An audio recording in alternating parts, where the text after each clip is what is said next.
हम लोग शायद TIR स्टार्ट किया था कि करना है? कर दिया था। नहीं, एप्लीकेशन से पहले एक काम भी तो दिया था आपको, शायद एक ग्राफ बनाना दिया था। क्यों दिया है? डेविएशन का आई के साथ बताओ भाई, ग्राफ बना के लाए हो? डेविएशन का graph with angle of incidence for TIR। देख लो, सुन लो इधर।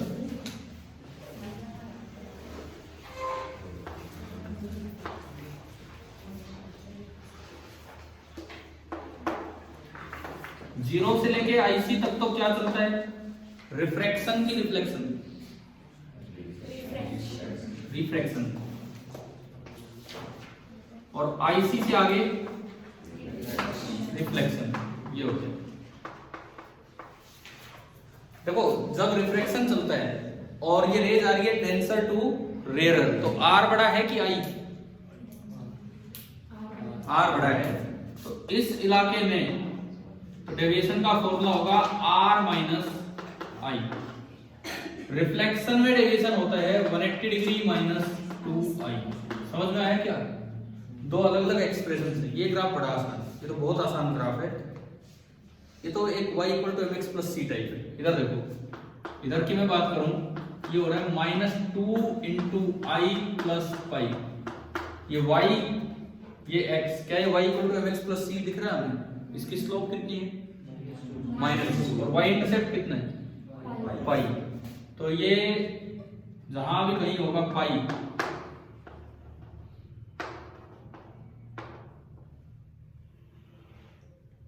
समझ आ रहा है क्या ये ग्राफ? और इसकी स्लोप -2 होने का मतलब है कि ये जो tan थीटा होगा इधर की साइड, अंदर की side, this tan theta is 2, तभी इसकी स्लोप -2 है। क्या इतना समझ आया? लेकिन ये ग्राफ तो यहां से स्टार्ट होगा, यहां से, इससे आगे आगे, और यहां भी ओपन है। ओपन क्लोज का कुछ आइडिया है?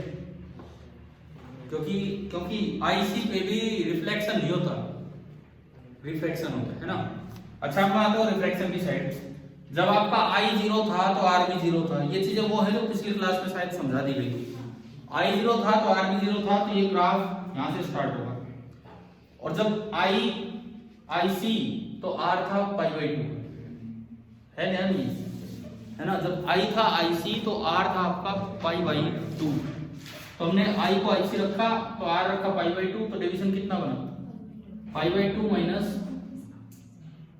यहाँ, दिस इज π/2, ये तो R है माइनस IC। और ये कोई स्ट्रेट लाइन ग्राफ नहीं होता, बिकॉज R I, ये R जो है ना, R, this is dependent on I। अब इसको भी y equal to mx plus c की तरह आप देख जाओ। कोई बच्चा इसको भी ऐसे देख सकता है, ऐसा नहीं है। दिस R इज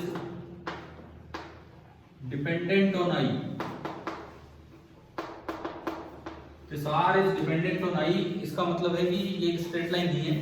हमें याद रख लेना चाहिए कि ये किस तरह की कर्व है। ठीक है, कैसी शेप है पता नहीं, कैसी शेप है, हर एक कर्व का नाम थोड़ी होता है। तो ये कोई शेप है, साइन इनवर्स वगैरह का ये एग्जैक्ट एक्सप्रेशन बनता है जो मैं नहीं बना। उसके बाद जहां ये क्लोज है, IC पे रिफ्लेक्शन होता है कि रिफ्रैक्शन? रिफ्रैक्शन। जस्ट IC के बाद ये होगा। अच्छा, ये वैल्यू कितनी है बता दिया था आपको उस दिन। जस्ट आप IC वाली वैल्यू यहां पुट करो, यहां pi minus 2IC, this is pi minus 2IC। Suppose मैं इसको Δ1 बोलता हूं, तो क्या ये 2 Δ1 नहीं हो गया? यहां पे ग्राफ ओपन है, यहां पे ग्राफ ओपन है, एकदम से डेविएशन बहुत ज्यादा होगा। रिफ्रैक्शन में धीरे धीरे डेविएशन बढ़ रहा था। इधर देखो एक बार, रिफ्रैक्शन में डेविएशन धीरे धीरे बढ़ रहा था। जैसे ही रिफ्लेक्शन होगा अचानक से डेविएशन ज्यादा होगा। क्योंकि अभी तक तो क्या हुआ, IC पे तो जस्ट π/2 एंगल है, और IC से जरा सा ज्यादा करते हो एकदम नीचे जाएगा उतने एंगल पे, तो डेविएशन अचानक से बढ़ता है।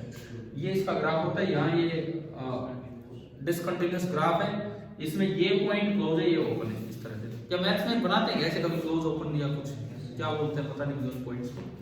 ये आपका कंप्लीट ग्राफ। क्या ये समझ आ गया? आज की क्लास ये लगा तो TIR पे जानी है, मतलब काफी देर हम पहले TIR ही कवर कर रहे होंगे।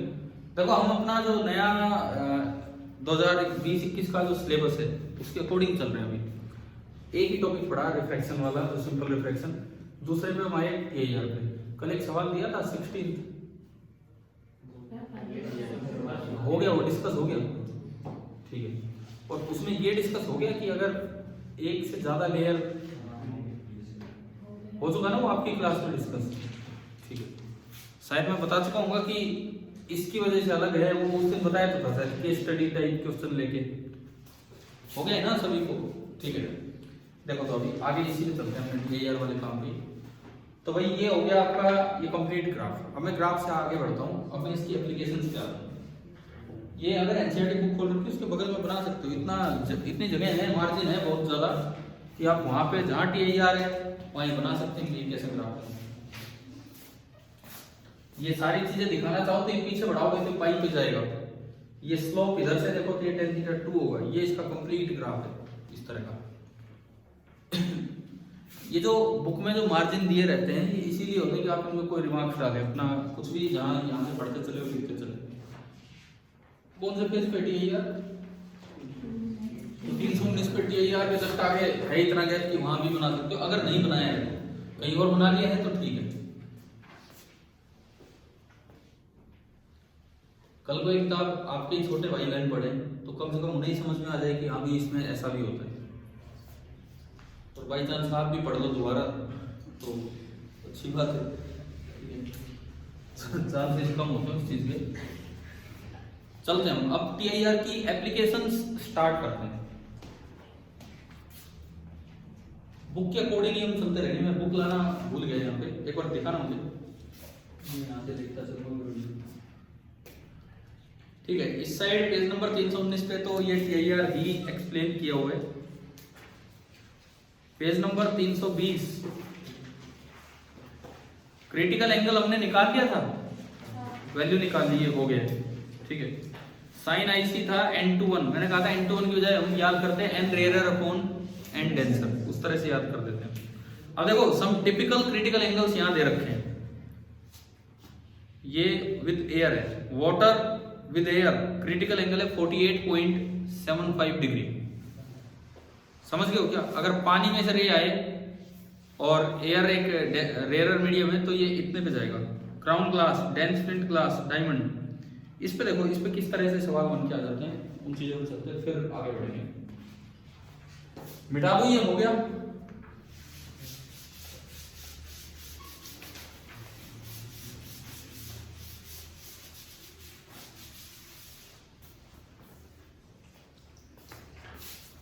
देखो ये एक बड़ा कॉमन सा क्वेश्चन है।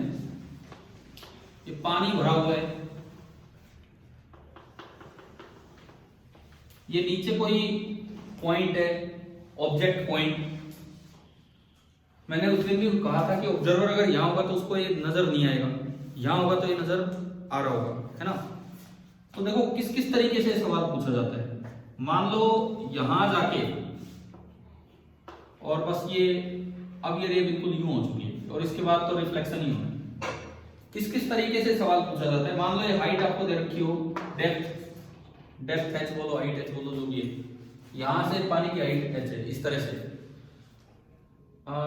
एक चीज तो यूं पूछी जाती है कभी कभार कि बताओ इस लिक्विड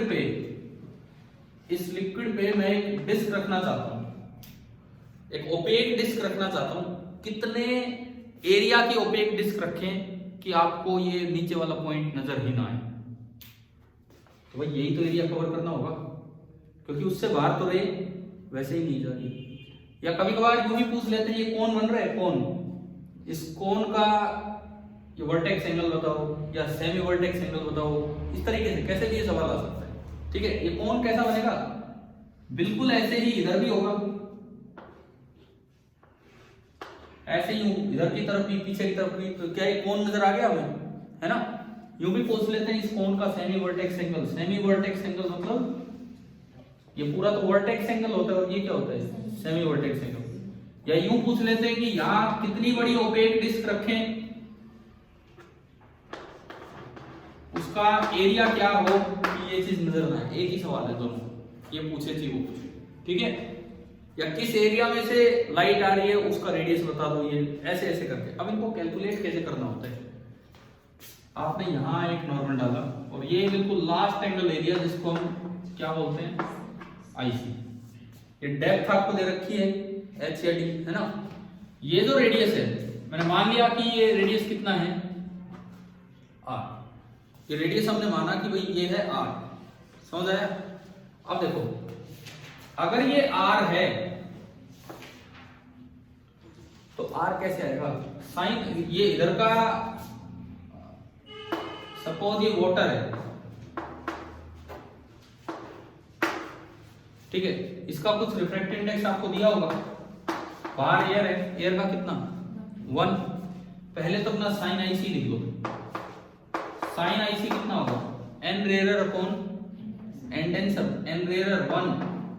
कभी भी साइन 1 से बड़ा मत कर देना, साइन आईसी आ गया 1/n। अगर ये आईसी है तो ये भी आईसी होगा कि नहीं, यानी कि इस कोण का जो सेमी वर्टेक्स एंगल है, इस कोण का जो सेमी वर्टेक्स एंगल है थीटा, that is also equal to कितना आईसी। जो कोण का सेमी वर्टेक्स एंगल है वो भी थीटा आपका आईसी होगा। पहली बात ये समझ आ रही है, ठीक है। दूसरी बात, अब मुझे चाहिए आर, एच गिवन है, आर चाहिए, टेन थीटा दिख रहा है इसमें, इस ट्राइंगल में टेन थीटा कितना हो गया आर बाई एच, तो ये आर आ गया H into tan theta. Tan theta यहां से लाओ, थीटा और आईसी तो एक ही है, तो ये आपका आया H into tangent of IC.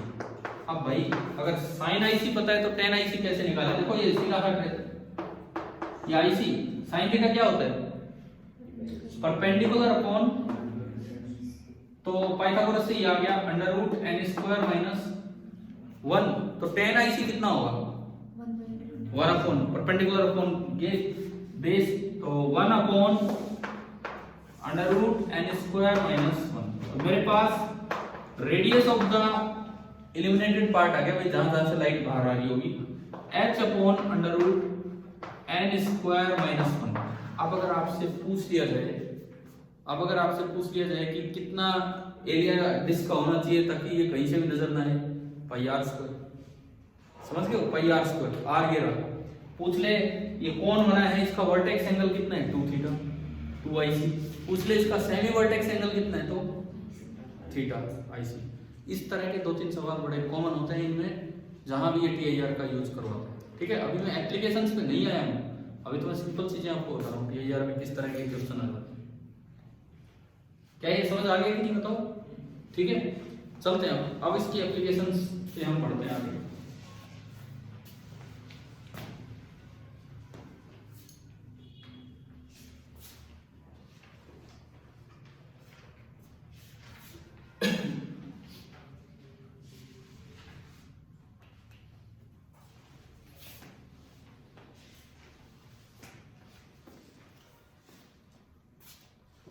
Demonstration for TIR, इसके जस्ट बाद है demonstration for TIR. All optical phenomena can be demonstrated very easily with the use of a laser torch or pointer which is easily available nowadays. Take a glass beaker with clear order, ठीक है ठीक है ठीक है। ये TIR कैसे एक beaker से दिख सकता है, पानी भरे हुए बीकर से, ये इसमें दिखा रखा है इन्होंने, आप समझेंगे तो समझ आ ही जाएगा। मैं इस पार्ट को छोड़ के, ये इन्होंने यही बताया, आप एंगल बढ़ाते चलोगे तो रे बाहर निकलनी बंद हो जाएगी। एक बार ये डायग्राम बना के भी समझा देता हूँ और फिर हम आएंगे इसकी एप्लीकेशन से। चले भाई आगे बढ़े।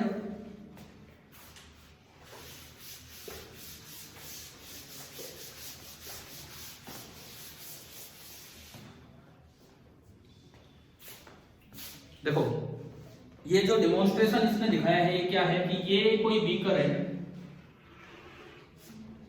और इसमें पानी भरा हुआ है। ये कह रहा है आप एक लेजर बीम लेके इधर से लाइट को भेजिए,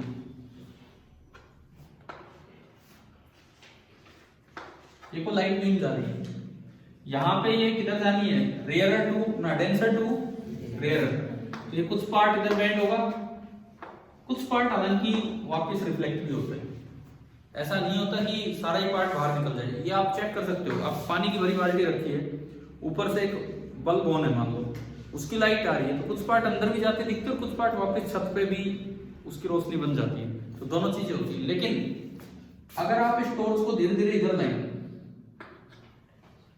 तो एक जगह ऐसी आपको मिलेगी।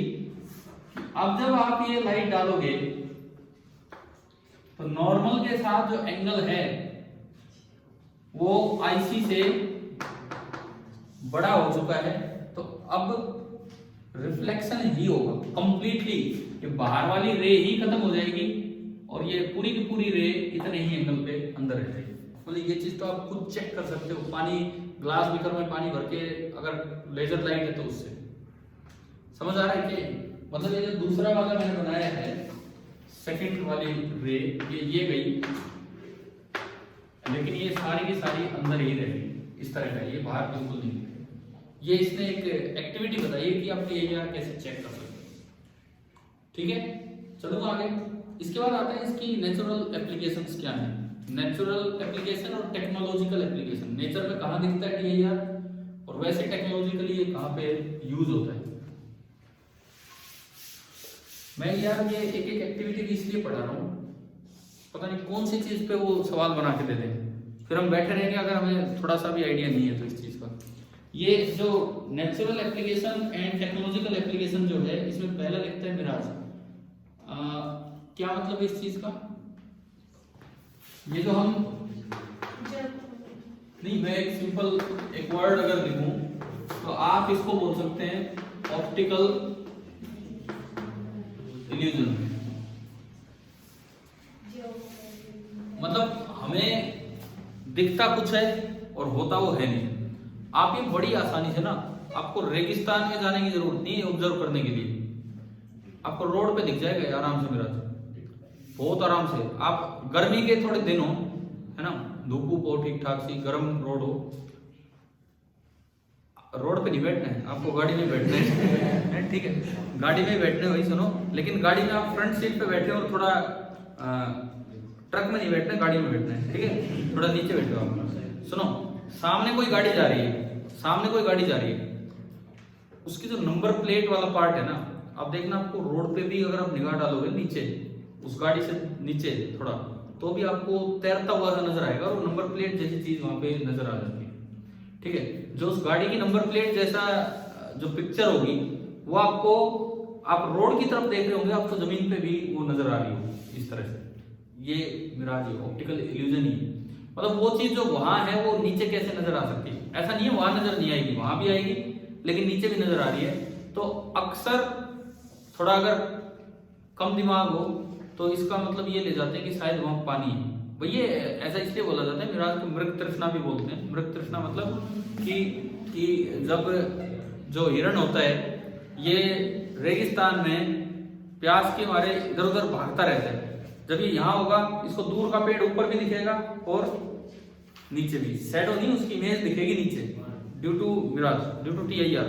और उसको लगता है यार ऐसा तो उसने पानी के पास ही देखा है, कहीं तालाब हो, पेड़ खड़े हो, क्या उनकी इमेज नीचे दिखती है कि नहीं? तो वो इस चक्कर में भागता रहता है। ये है मिराज।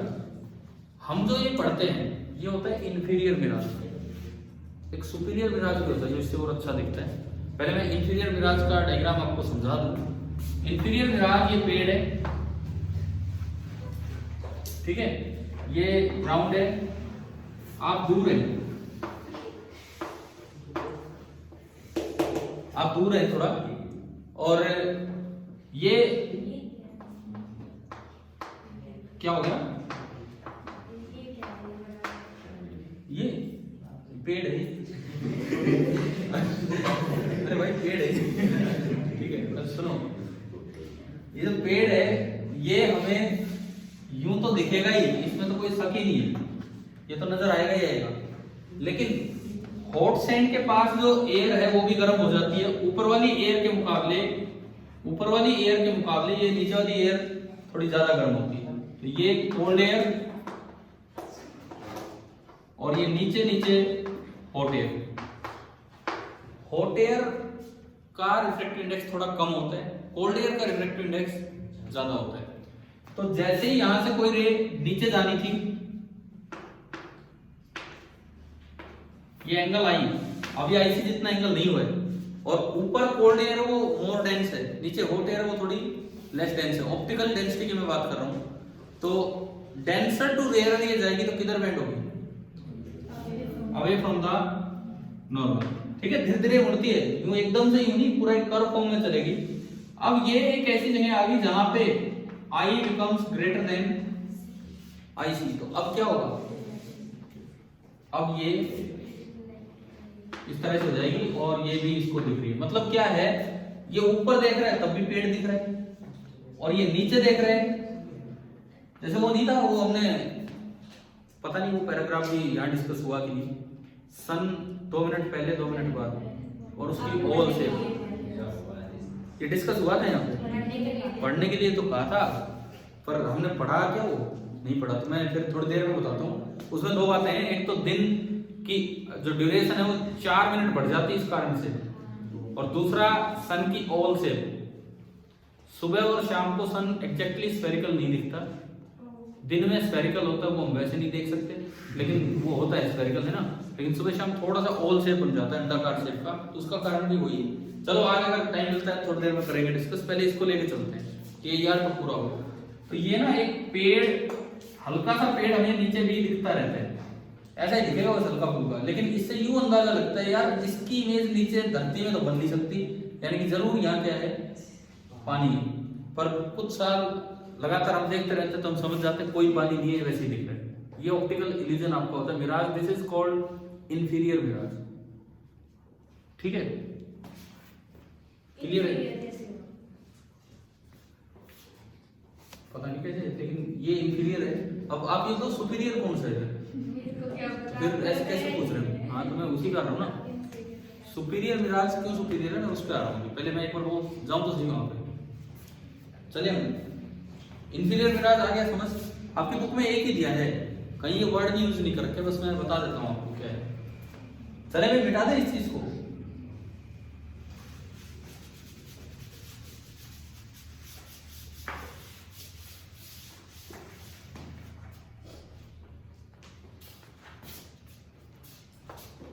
कल मैंने आपकी क्लास वैसे ही की थी, थोड़ा काम भी था, और फिर +1 की मैंने 1.5 से 2 घंटे की क्लास लगा दी थी, डिस्कशन, एचसीवी डिस्कशन क्लास थी उनकी, स्कूल वाले बच्चों की।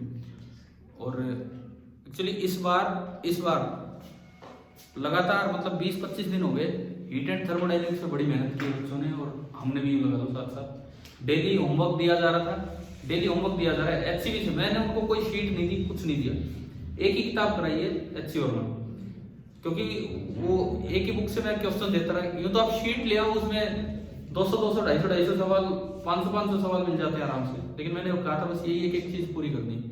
और डेली का ये काम था कि 10 से 12 सवाल दे के आया हूं छुट्टी तक। बच्चों के पास 4-5 घंटे होते थे, शाम को 9:15 बजे डिस्कशन, इस तरह का काम था। हालांकि कल आपके टाइम पे नहीं था, पर डिस्कशन यहाँ से होता है। हॉस्टल वाले बच्चे, वो स्क्रीन लगी हुई हॉस्टल में, उस पर कर देते हैं, इस तरह से था। तो इस बार अब मंडे को टेस्ट है, टेस्ट सारे बाहर से बन के आ रहे हैं, पता नहीं कोटा से कहां से बन के आते हैं। मंडे को टेस्ट है, तो थोड़ा सा तो मैंने जोश बनाया है बच्चों में कि भाई अगर आप एक भी बुक ढंग से कर लोगे तो शायद स्कोर। टारगेट भी मैंने उनको बहुत ज्यादा नहीं दिया है, 100 नंबर का फिजिक्स पार्ट आएगा जेईई मेंस के हिसाब से। मैंने कहा 50 से 60 ये स्कोर करना, बस कितने सवाल कैसे करने वो बताया। 50 से 60 एक बड़ा टारगेट है, क्योंकि उस सेक्शन में हाईएस्ट 30 तक रह जाते हैं, 100 में से 30-35। लेकिन उस सेक्शन की बात नहीं, सबका ऐसा ही हाल है, कोई 1-2 बच्चे कहीं निकल रहे होते हैं, बस ये है। अब आज मैं जैसे समझा रहा था, यहाँ जो बच्चे जेईई मेंस के, वो भी थोड़ा सुने आराम से। सुनो, इस साल का जो पैटर्न है, कितने बच्चे नॉन मेडिकल के हैं, हाथ ऊपर करना। सुनो पैटर्न सुनो, जो इस साल वाला जो अभी होना है जेईई मेंस, 30 सवाल आएंगे, जिसमें 10 होंगे इंटीजर बेस्ड, जिसमें कोई नेगेटिव मार्किंग नहीं, और 10 में से 5 करने। तो क्या हम 10 में से 5 बिना डर के ऐसे नहीं मिल सकते यार, जो हमसे सोल्व हो जाए? अगर थोड़ा भी कॉन्फिडेंस रखोगे तो आराम से मिल जाएंगे। 5 गुणा 4 20 नंबर, तो यही हो गए। मैंने ये कहा है कि बचे हुए 20 में से 12 सवाल छाट के कर लो, केवल अटेम्प्ट ही 12 करो, लेकिन आपके सही हो। 12 गुणा 4 48 और 12 60 नंबर हो गए। मैं तो 50 की कह रहा हूँ, अब जब वो आते हैं 3 नंबर 5 नंबर 10 नंबर तो समझ नहीं आता ये क्या कर रहे हैं क्या नहीं। आप लोग भी जो थोड़ा ध्यान से तैयारी कीजिए क्योंकि ये पेपर आने ही वाले हैं। इस साल वालों के लिए तो अभी आ गए, आपका इस साल है, अगले साल 12th ही तो है ये, आपका ही तो है ये ईयर, ठीक है 12th का ही बैच है, सॉरी आपको ही तो देने इस बार ही पेपर, समझ रहे हो ना। और जो नीट वाले स्टूडेंट्स हैं उनकी तो बड़ी मौज रहती है, उनको तो 45 सवाल मिलते हैं। अच्छा, मौज का रहती है। और क्या उसमें से, हैं। अरे यार सुनो, इनका स्कोर मैं बताता हूँ, सुनो एक मिनट। फिजिक्स का स्कोर ये 100 तक नहीं पहुंचा पा रहे हैं बहुत से बच्चे, 100। मैं तो ये कह रहा हूँ 45 सवाल में से अगर आप 30 सवाल छाट के ढंग से कर दो आराम से, क्यों इतनी आफत मचाते हो, बोलो बहुत टाइम कम टाइम है, जल्दी कर देंगे भैया, 5 मिनट थोड़ा वो सवाल पढ़ने में भी लगा दिया करो। 30 ही सवाल करो ही मत ना 45, 30 ही सवाल करो कॉन्फिडेंस के साथ। 30 गुना 4 120, को 2-4 नंबर कट भी गए तो कोई नहीं। जो बच्चे यहाँ नीट के कौन कौन है जिनको ये देना है, क्या कोई पेपर देते हो स्कूल में कभी? आप तो देते होंगे। फिजिक्स में आज भी बताओ, फिजिक्स में कितना स्कोर हो जाता है एक बार बताओ।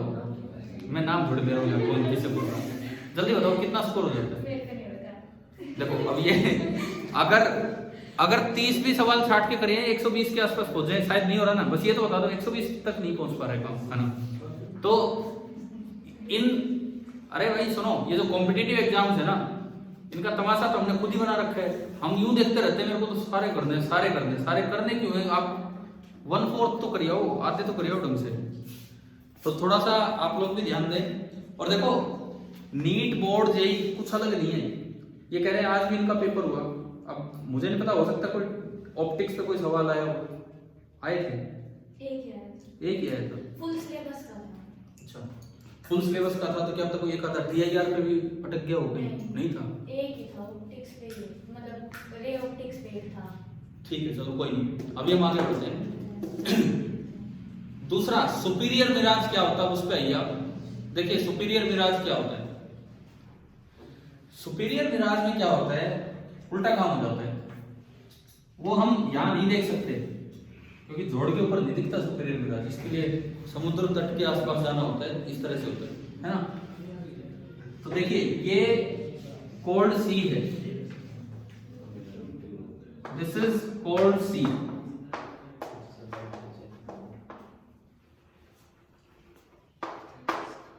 ये मिट्टी है, ठीक है। आप यहां खड़े हैं थोड़ा दूरी पे, सी नजर तो डेफिनेटली आएगा, दिखेगा ये तो, है ना। अब कोल्ड सी के पास जो एयर है वो है cold air, as compare to ऊपर वाली हवा जो थोड़ी सी हॉट होगी, समझ गए हो। जैसे अभी हुआ था मिट्टी के साथ जो थी वो हॉट एयर थी, hot air is less dense, ठीक है। यानी कि जैसे जैसे आप ऊपर जाओगे, क्या हो रहा है, रिफ्रैक्टिव इंडेक्स कम हो रहा है ज्यादा हो रहा है, कम हो रहा है ना। तो अगर कोई रे ऊपर की तरफ निकली है तो वो किधर जा रही है, डेंसर टू ऊपर ऊपर जा रही है, अरे डेंसर टू रेयर जा रही है कि रेयर टू डेंसर। तो TIR के चांस है धीरे धीरे away from the normal band होती चलेगी, है ना। एक स्टेज ऐसी आएगी, ये देखो ये अवे फ्रॉम द नॉर्मल जा रही है, एक स्टेज ऐसी आएगी वहां पे I will be greater than IC और ये रे यूं उड़ जाएगी। अब आपको ना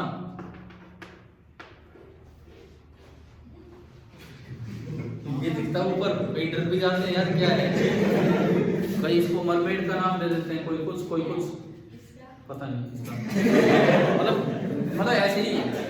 सुनो समुद्री इलाकों में अलग अलग तरह की इन पे कहानियां चल पड़ती हैं कि ये क्या हो रहा है क्या नहीं हो रहा है, लेकिन कुछ नहीं होता। ये सुपीरियर मिराज है, थोड़ा और क्लियर दिखता है उससे, ठीक है। ये ऊपर है ना हवा में, वो तो जमीन के अंदर है तो हम इतना क्लियर देख नहीं पाते, ये बड़ा क्लियर दिखता है। इसे बोल दिया जाता है सुपीरियर मिराज, वो इंफीरियर मिराज। क्या ये ऑप्टिकल इल्यूजन समझ आ गया हमें? चलिए हम आगे, ठीक है। पहली एप्लीकेशन तो ही मिराज है। सेकंड, इसके बाद प्रिज्म, अगली चीज डायमंड टेलीस्कोप। पहले मैं डायमंड पे आता हूं। इस बार मुझे एग्जैक्ट तो याद नहीं क्या था, लेकिन मुझे लगता है जो आपका CBSE सैंपल पेपर उसमें डायमंड पे सवाल दे रखा है। केस स्टडी में ना, अभी वो क्वेश्चन ध्यान नहीं आपको दिया भी था कभी वो सैंपल पेपर। वो तो रिफ्रैक्टिव इंडेक्स। चलो मैं भी TIR पे हूं, मैं भी। अब सुनो, डायमंड में TIR का क्या रोल है, बड़े ध्यान से सुनना भाई। यूं बताओ, डायमंड बहुत चमकीला होता है, ठीक है, हमने भी नहीं देखा है कि किसी ने देखा है क्या डायमंड? एक बार ये बताओ, टीवी में नहीं वैसे ओरिजिनली भाई, बाई चांस किसी के घर पे हो, किसी दुकान पे देख लिया हो, इसलिए एक बार बताओ ना, कोई किसी बच्चे ने डायमंड देखा है क्या, ओरिजिनल डायमंड? ठीक है भाई, ये अपनी गरीबों की क्लास चल रही है, डायमंड यहाँ कैसा डायमंड? सुनो, जो भी बोला जाता है डायमंड के बारे में, डायमंड जो है वो काफी चमकीला होता है, ठीक है। क्या कारण है, चलो आप ही बताओ। इस क्लास के आप ही डायमंड लग रहे हो हमें क्लास मतलब सबने जो पहने उसके हिसाब से। अब आप ये बताओ क्यों डायमंड इतना चमकीला है? काम ही खत्म कर दिया, एक लाइन में TIR होता है। मुझे ये बताओ, कोई रे उसके अंदर गई, फिर उससे क्या हो जाता है, मतलब क्यों चमकता रहता है वो डायमंड? TIR होता है तो वो रे बाहर नहीं निकल पाती, बताओ।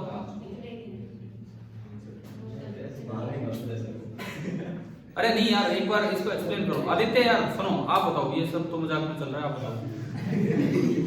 डायमंड में ये सुना है TIR के कारण वो काफी ब्रिलियंट होता है, एक लाइन में एक्सप्लेन करो कैसे।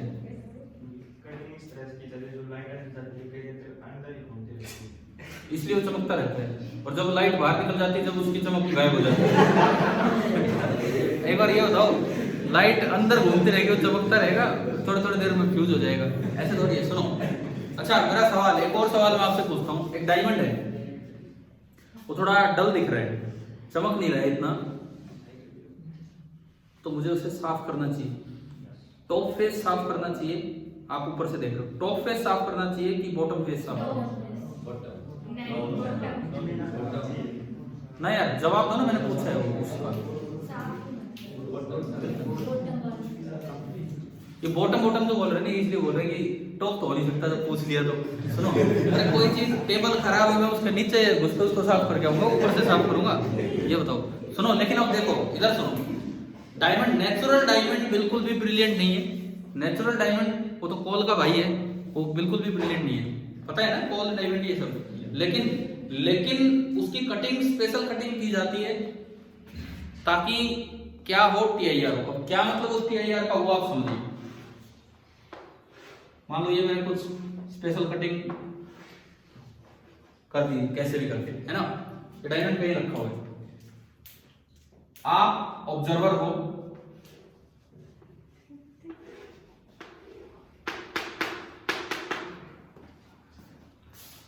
डायमंड देखते हैं आप कैसे हो। अब क्या होगा, सुनिए, यहां से एक रे आई,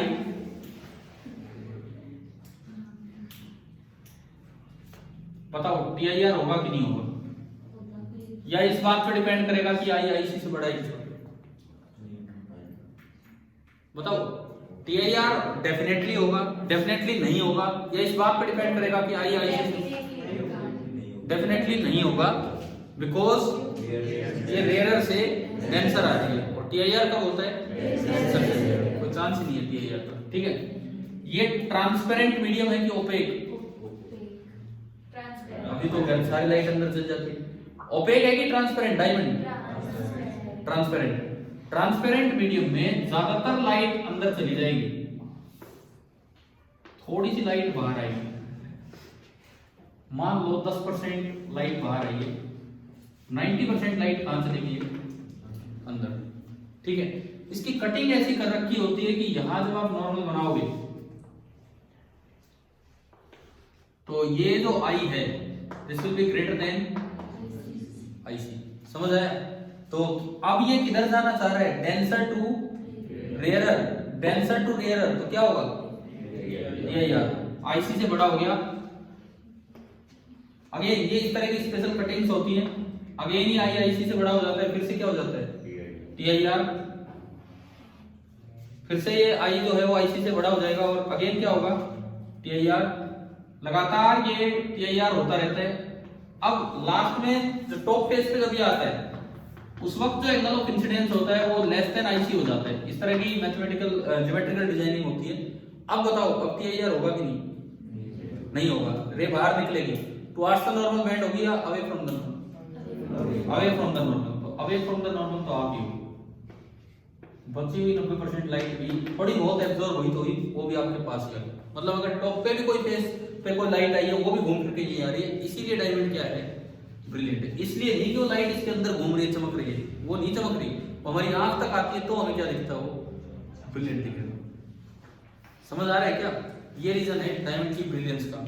तो टॉप फेस रिस्पॉन्सिबल है ब्रिलियंट नेचर के लिए या bottom side faces? Side and bottom faces. TIR तो यहां होता है, समझ गए हो? देखो ये आधे से ज्यादा बच्चे इस मामले में कंफ्यूज रहते हैं। उन्हें लगता है टीआईआर होने के कारण वो रे बाहर ही नहीं निकलती और इसलिए डायमंड चमकता रहता है। फिर तो आपको दिखेगा ही नहीं कुछ, अगर वो रे आपकी आंख तक नहीं आएगी तो। अब मेरा सवाल एक और था कि भाई डायमंड गंदा है, ज्यादा फर्क किसको साफ करने से पड़ेगा? बॉटम फेस को। क्यों? इसका क्या कारण है? इसका कारण नहीं, टीआईआर एक लाइन कुछ हो जाए बोल टीआईआर। अरे सुनो सुनो सुनो, मान लो, सुन लो, इधर देखो। सपोज यहां पे कोई ऑयल या ग्रीस लगा हुआ है, ऑयल या ग्रीजी मटेरियल यहां लगा हुआ है। डायमंड के बाहर ऑयल या ग्रीजी मटेरियल लगने से उसकी आईसी की वैल्यू कम हो जाती है।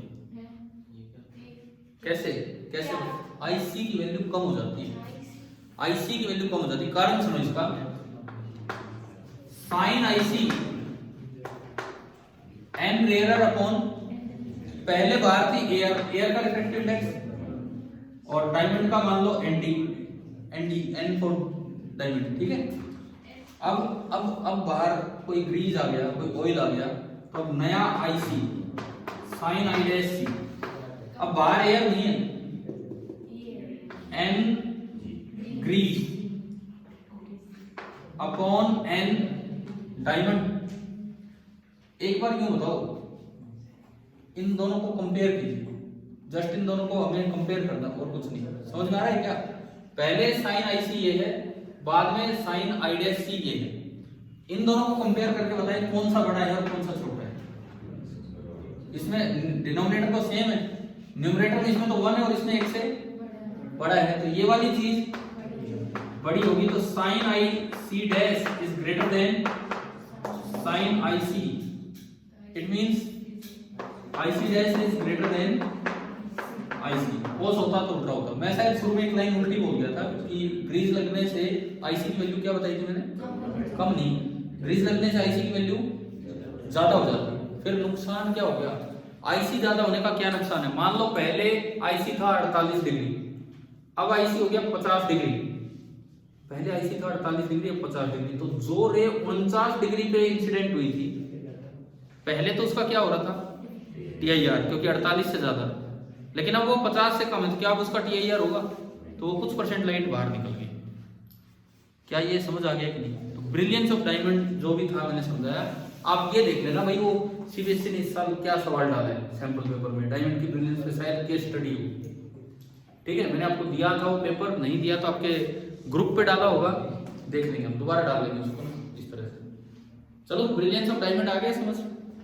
अगली चीज क्या है? प्रिज्म। ये जो प्रिज्म होते हैं, स्पेशल प्रिज्म होते हैं जो टीआईआर करवा के रे को 90 डिग्री से भी बेंड कर देते हैं और 180 डिग्री पे। इनका यूज क्या होता है? जैसे कई बार कोई चीज उल्टी दिख रही है हमें और सीधी देखनी है, तो भाई उसका तरीका है ये वाला प्रिज्म लगाओ, 180 डिग्री से बेंड करवा लो। 180 डिग्री से बेंड होगी वो रे आपको कैसे दिखने लग जाएगी? वो ऑब्जेक्ट सीधा दिखने लग जाएगा, ठीक है। कहीं कोई ऐसे हो रहा है हॉरिजॉन्टल दिख रहा है और मुझे वर्टिकल देखना है, तब 90 डिग्री से बेंड होने वाला है। ये डायग्राम आ सकते हैं सीबीएसई पेपर में, सीधा ये डायग्राम आ सकता है कि प्रिज्म में टीआईआर का यूज करके आप एक आइसोसेल्स राइट एंगल प्रिज्म लीजिए, टीआईआर का यूज करके डायग्राम बना के दिखाएं कि कैसे तो एक 90 डिग्री से टर्न हो सकता है या फिर कैसे 180 डिग्री से। बुक में कौन से पेज पे है? 322। सभी को दिख रहा होगा ये 322 पेज पे, देख लो।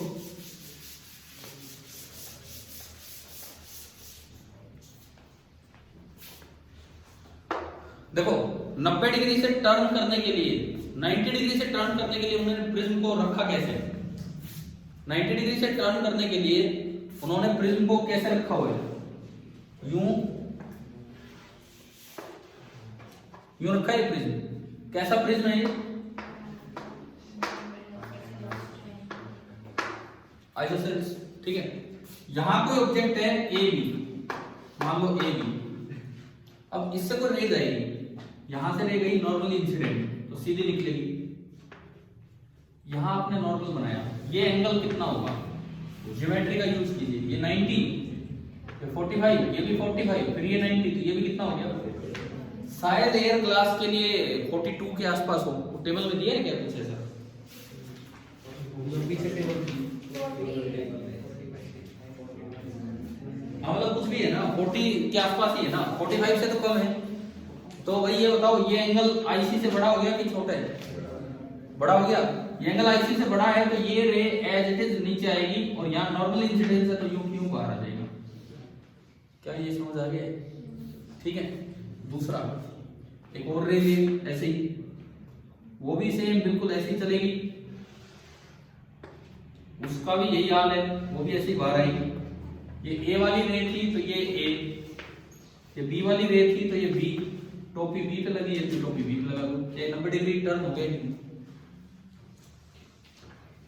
क्या ये ऑब्जेक्ट, अब आप यहां देख रहे हो, आप यहां देख रहे हो तो आपने इस ऑब्जेक्ट को इस तरह से देख लिया तो 90 डिग्री टर्न करने के काम आता है। ये आपका पहला डायग्राम है, समझ आ गया है? ठीक है। दूसरा डायग्राम, इस प्रिज्म को थोड़ा और घुमा के रख दिया। किस तरह से रख दिया कि 90 डिग्री वाला एंगल सामने गया, ऐसा रखा है ना इन्होंने,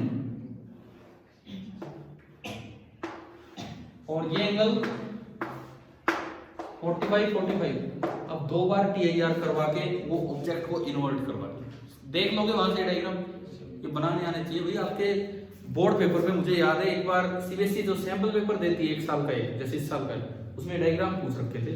हो सकता है किसी ईयर में आ भी लिए होंगे सवाल, डायरेक्ट। तीसरा आपको देखने की अलग से जरूरत है नहीं, ये 2 ही याद कर लो, वही हो। ठीक है। प्रिज्म से अगली चीज, प्रिज्म में और कोई खास बात ना, बस यही। ठीक है। इससे अगली चीज ऑप्टिकल फाइबर। पूरे चांस है, पूरे चांस है इस पे सवाल आने के, ऑप्टिकल फाइबर पे। TIR पे सबसे ज्यादा चांस ही ऑप्टिकल फाइबर पे होते हैं। देखो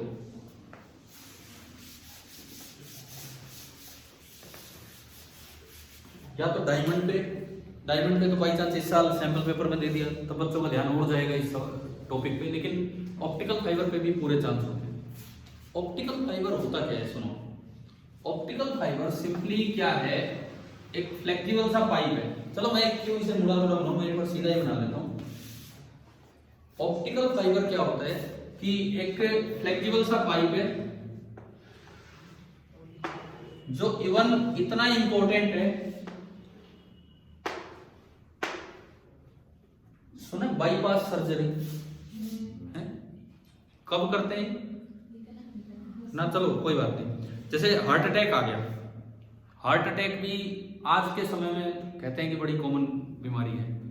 अभी आप और हम तो उस एज ग्रुप में गए नहीं है, लेकिन अबव 50 शायद हार्ट अटैक के चांसेस हो जाते हैं और काफी कॉमन सा है। सौरभ गांगुली सुना होगा आपने, भारतीय टीम के पूर्व कप्तान, BCCI के वर्तमान अध्यक्ष, उनको कुछ दिन पहले हार्ट अटैक आया। वो घर आए, अब फिर दोबारा से उनके सीने में दर्द होने लगा, फिर गए, फिर हार्ट अटैक। 2-3 वो क्या बोलते हैं, छल्ले बोलते हैं, स्टेंट बोलते हैं, क्या बोलते हैं ना, जो भी वो बोलते हैं, स्टेन क्या बोलते हैं वैसे, तो वो डाले उनके। अब हम जब छोटे बच्चे थे तो सौरभ गांगुली रिफाइंड तेल की ऐड किया करते थे, उसमें वो कहते थे ये खाना चाहिए नहीं तो हार्ट अटैक आ जाएगा। यार सबसे पहले अब देखा 50 के भी नहीं हुए और इनके 2-3 बार हार्ट अटैक आ गए। अब पता नहीं क्या सच्चाई है, कैसे होता है। तो सुनो, जब हार्ट अटैक होता है, पहले तो हार्ट अटैक होने पे दिल चीर के देखा जाता था, मतलब यहीं से काट पीट के जैसे भी है। आजकल ऐसा कुछ नहीं करते हैं, कहते हैं कि बॉडी में पैर के पास से ये ऑप्टिकल फाइबर जैसी चीजें होती हैं उनको इंसर्ट करते हैं। ठीक है। देखो जैसे मान लो ये ऑप्टिकल फाइबर है, यहां पे डॉक्टर है,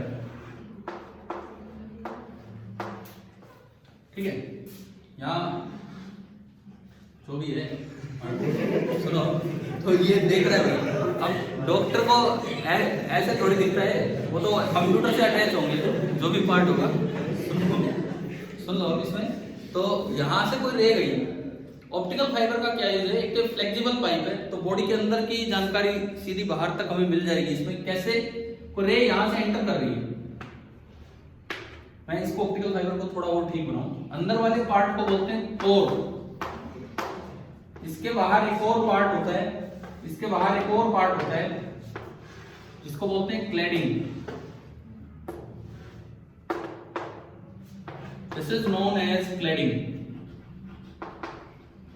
एक कोर होता है, एक क्लैडिंग होता है। क्लैडिंग रेयरर पार्ट होता है, ये होलो पाइप नहीं है, होलो पाइप नहीं, बल्कि ये तो कैसा मीडियम है, डेंसर मीडियम। ठीक है, अब क्या होगा, जैसे एक रे यहां से एंटर करती है, ये किधर से किधर जा रही है, देखो ये डेंसर टू रेयरर। ये जो एंगल होता है ना, आईसी से ज्यादा होता है, छोटा होगा फिर क्या फायदा, फिर तो रे निकल नहीं पा रही। ये एंगल आईसी से बड़ा होता है, इस तरह की फैब्रिकेशन होती है, तो ये रे यही रहेगी।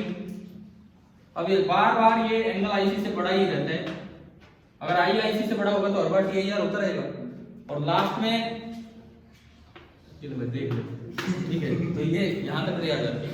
अब इतना भी क्लियर नहीं होता, वो पाइप में देख रहे डॉक्टर, वो तो अटैच होते हैं कंप्यूटर से, वो सारी इंफॉर्मेशन आ जाती है। क्लियर है, क्या ये समझ आ रहा है? अमन आप अब हंसने लगे हो, सुनो इधर देखो,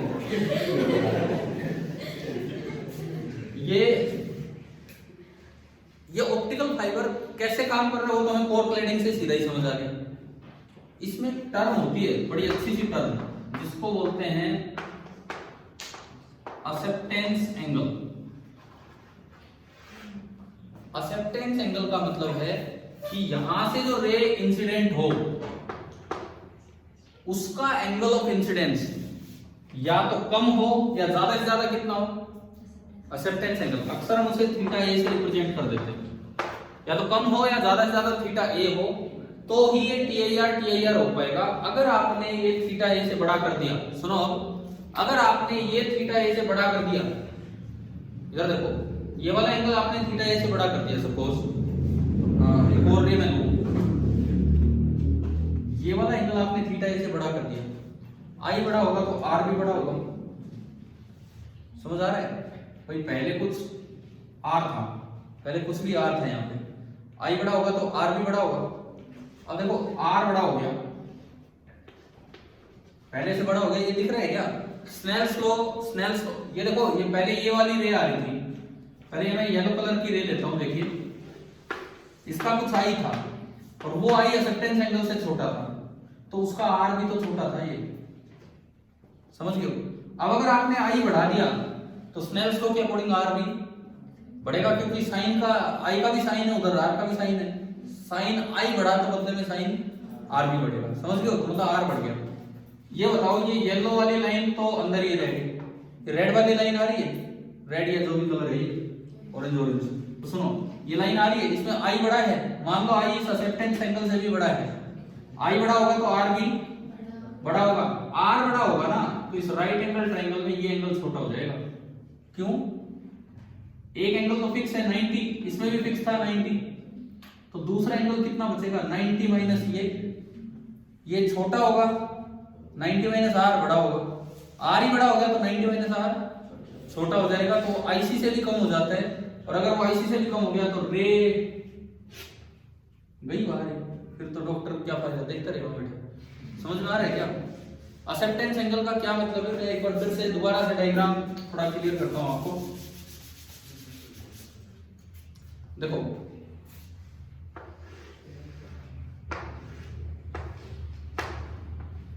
ये बाहर से कोई रे आ रही है, ये एंगल आई है एक्सेप्टेंस एंगल से कम है। अगर आई कम होगा, ये एकदम से डेंसर मीडियम एंटर करती है, आई कम होगा तो आर भी क्या होगा? कम होगा, और आर कम होगा तो ये एंगल होता है 90 माइनस आर। अगर आर कम होगा तो 90 माइनस आर ज्यादा होगा, तो पूरे चांस है कि वो आईसी से भी ज्यादा होगा। अब देखो, मैंने एक रे दूसरी रे ली, आई क्या हो गया? ज्यादा हो गया, स्नेल्स लॉ कहता है अगर आई ज्यादा तो साइन आई ज्यादा, साइन आई ज्यादा तो साइन आर भी ज्यादा, और साइन आर ज्यादा तो आर भी ज्यादा।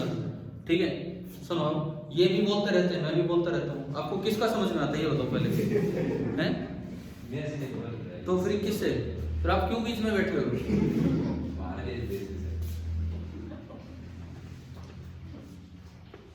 देखो भाई, आई बढ़ गया तो क्या आर भी बढ़ गया कि नहीं? और आर बढ़ा तो बदले में 90 माइनस आर जो ऊपर बनेगा वो कम हुआ कि ज्यादा हुआ? कम हो गया, तो वो आईसी से भी कम हो जाता है। अगर आप आई थीटा ऐसे, अगर हम आई थीटा ऐसे बढ़ा लेते हैं तो वो आईसी से भी कम हो जाएगा, और वो वाली जो रे है वो बाहर ही निकल जाएगी, तो यहाँ तो कोई फायदा ही नहीं हुआ। समझ में आया? तो एक टर्म जो यहाँ हम यूज कर रहे हैं उसको क्या बोलते हैं? Acceptance angle. ठीक है, एक्सेप्टेंस एंगल का डायरेक्ट फॉर्मूला अभी आ भी जाएगा अगर आप चाहेंगे तो, पहले सुनिएगा। Sine of acceptance angle that is equal to under root of ये एंड टेंसर है, बाहर एंड रेयर है, अगर क्लैडिंग ना दी हो तो बाहर एयर मान 1, under root of n denser का स्क्वायर माइनस एंड रेयर का स्क्वायर। उल्टा मत कर देना, नहीं तो अंडर रूट के अंदर नेगेटिव हो जाएगा, वो तो फिर आइटो बन जाएगा, वो नहीं। ठीक है, वो तो डिफाइन नहीं होगा। ये होता है एक्सेप्टेंस एंगल, एक बड़ा इंपॉर्टेंट सा पॉइंट, बोर्ड एग्जाम में भी आ सकता है, नीट जेईई में भी आ सकता है। साइन ऑफ एक्सेप्टेंस एंगल होता है। अब ये बताओ, एंगल ऑफ इंसिडेंस इससे कम लेना है कि इससे ज्यादा लेना है, ताकि ये ऑप्टिकल फाइबर ढंग से काम करे? ज्यादा में दिख रहा है क्या हाल हो रहा है? हाँ, I should be less than और इक्वल टू एक्सेप्टेंस एंगल। ठीक है, इस क्लैडिंग का क्या है? क्या क्लैडिंग रेयर है ना, ये अगर रेयर नहीं होगी, अगर ये मीडियम रेयर नहीं होगा तो क्या टीआईआर के चांस बनेंगे? भाई देखो, ये आपकी बॉडी में से पार होगा, ये पता नहीं जस्ट इसके बाहर ही डेंसर मीडियम आ जाए। कोर आपने रेयर डाला है, कोर आपने डेंसर डाला है, लेकिन हमारी बॉडी के मसल्स हैं, कुछ भी हैं, क्या पता वो और भी डेंसर हो जाए, तो फिर टीआईआर के तो चांस बन ही नहीं पाएगा। अच्छा, जब क्वेश्चन आते हैं, क्वेश्चन जब वैसे आते हैं फिजिक्स में, तो आधी बार तो बाहर क्लैडिंग होती ही नहीं, बस ये कोई एक रोड दी जाएगी, कोई भी ट्रांसपेरेंट टाइप रोड, उसमें से पार हो रहे, कुछ रिफ्लेक्टिव इंडेक्स दे दिया, बाहर का कितना मानना होगा? 1 डायरेक्ट पूछ लेते हैं। एक्सेप्टेंस एंगल या वर्ड यूज ना करें तो कुछ भाषा बना के दे देंगे भाई, पर ज्यादा से ज्यादा क्या होगा, ये सीधा ये फॉर्मूला लगाना है, sin theta a equal to nd square minus nr square. कैसे होगा ये, आया कैसे?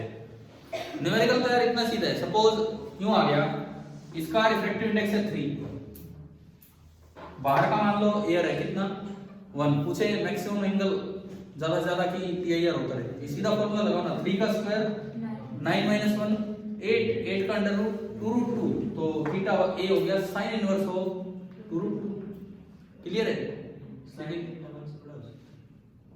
तो फिर किसने कहा ये ना, ये इतना 3 और ये होगा नहीं फिर तो। अगर सुनो, हाँ इन्होंने एक अच्छा सवाल किया है, अगर ऐसी वैल्यू दे दी ना, ये 3 है और ये 1 है, अगर ये 3 और 1 है तो साइन थीटा कितना आ गया? 2 रूट 2 आ रहा है, समझ रहे हो? अब साइन थीटा तो कभी 1 से बड़ा हो ही नहीं सकता है, इसका मतलब इसमें तो कोई रे, किसी भी रे का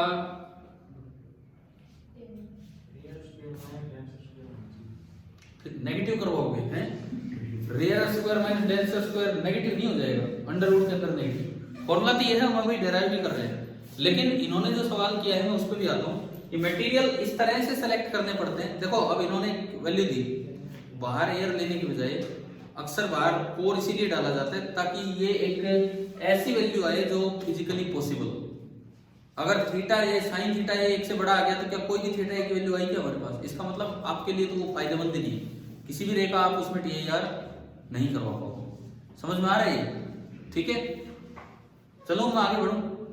देखो अब इसके बाद जैसे मान लो कोई इस तरह की वैल्यू देता हूं आपको जिसमें होगा एन डी स्क्वायर, ले लो सपोज मैं लूं एन डी स्क्वायर है 5/4, मतलब मुझे डेंसर मीडियम का दिया होगा √5/2।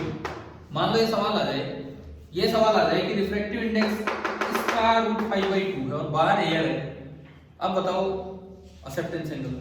तो अब आप यहां रखोगे तो 5/4 -1 1/4, उसका अंडर रूट कितना 1/2, तो थीटा ये डायरेक्ट आ गया 30 डिग्री। इसका मतलब बस ज्यादा से ज्यादा 0 से 30 डिग्री तक की आप रे भेज सकते हो, नहीं तो फिर ये काम का नहीं। क्या ऑप्टिकल फाइबर समझ आया क्या? अब एक चीज बची, ये आया कैसे, ये आया कैसे, उस चीज में हम आते हैं।